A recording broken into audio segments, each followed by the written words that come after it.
So it's important to understand that you do need to set up a company, for legal reasons to distance yourself, as we call it in the legal parlance, give yourself an arm's length distance, right, from all of the liability. So that means your personal assets, whether you have a house, a car, and so many other assets that you do have, right, are not liable when you get sued for some sort of situation that you've come up with, right?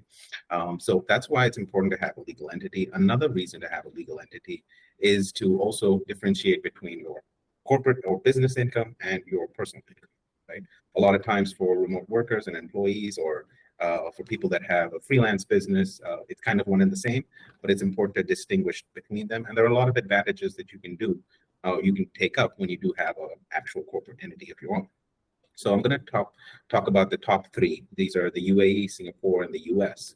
Now, these three jurisdictions are, one, my favorite, and two, are time and tested, well-known jurisdictions for setting up a corporate entity, not only because they're tax efficient, but also because they allow your business to work globally, right? So essentially, you would most likely not need multiple other entities in each jurisdiction if you have a UAE, Singapore, or a US company.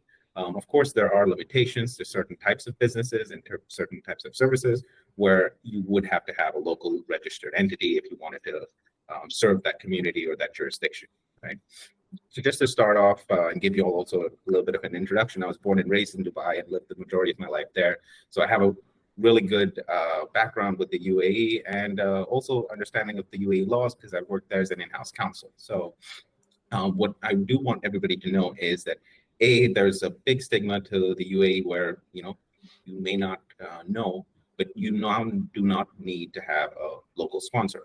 Previously, to have a mainland company or an LLC, as they call it, you did need to have a local sponsor, which is Ryan, sorry, you're saying that I can just go as a foreign citizen and open a company in Dubai, no questions asked. Absolutely. And this is for a mainland company. A lot of times, at least before, it was only secluded to the free zone companies, right? So everybody knew, or at least a lot of people knew, that you could have a 100% foreign-owned company in the free zone, and there are about 45 free zones in the UAE.